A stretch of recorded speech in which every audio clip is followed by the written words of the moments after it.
우리는 매일 돈을 생각하며 살아갑니다.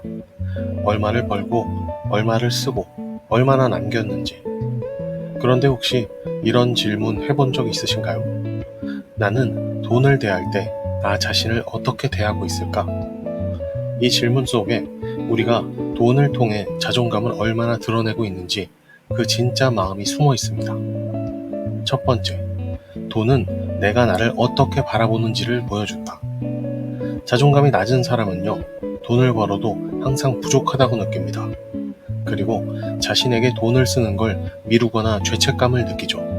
예를 들어 하루 10시간씩 일하고도 내가 이걸 사도 될까? 사치 아닌가? 하며 머뭇거립니다. 그런데 자존감이 건강한 사람은 다릅니다. 나는 이만큼 일했고 이건 나에게 필요한 소비야 하고 당당하게 말하죠. 같은 돈, 같은 지출이어도 자신을 바라보는 눈이 다르면 그 돈의 쓰임도 남는 감정도 전혀 달라집니다. 두 번째, 자존감을 채우기 위해 돈을 쓰는 사람들.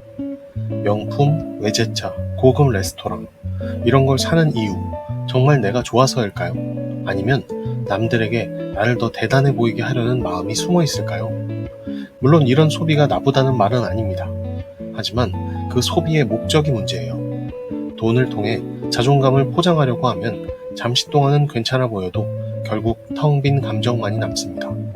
왜냐면 자존감은 남들이 와 멋지다 해줘서 생기는 게 아니라 내가 나를 얼마나 정직하게 대하고 있는가에서 만들어지니까요. 세 번째, 자존감이 높아지면 돈을 대하는 태도가 바뀐다. 자존감이 건강한 사람은 돈을 두려워하지 않습니다. 돈이 많다고 우쭐해하지도 않고 없다고 해서 스스로를 깎아내리지도 않아요. 그 사람에게 돈은 자기를 표현하는 수단이 아니라 삶을 더 따뜻하게 만들기 위한 도구일 뿐입니다.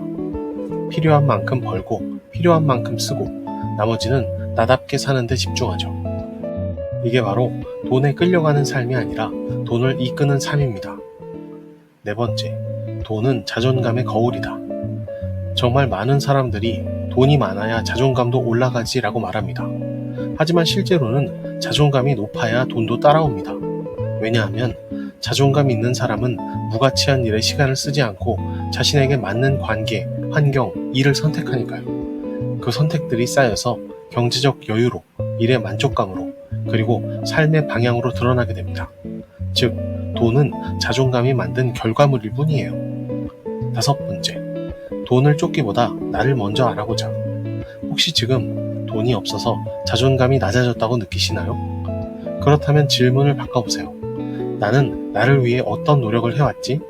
내가 나를 위해 쓸 수 있는 최소한의 비용은 뭘까? 돈은 결국 숫자일 뿐입니다.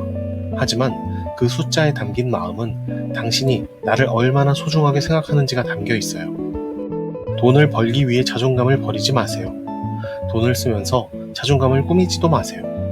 그저 지금보다 조금 더 나를 따뜻하게 대하는 마음이면 충분합니다. 그리고 그 따뜻함이 쌓일수록 당신의 삶도 돈도 당신을 더 존중하게 될 거예요. 지금 여러분은 돈이 자존감을 키워주고 있나요? 아니면 깎아내리고 있나요? 댓글로 당신의 생각을 들려주세요. 오늘도 I love me.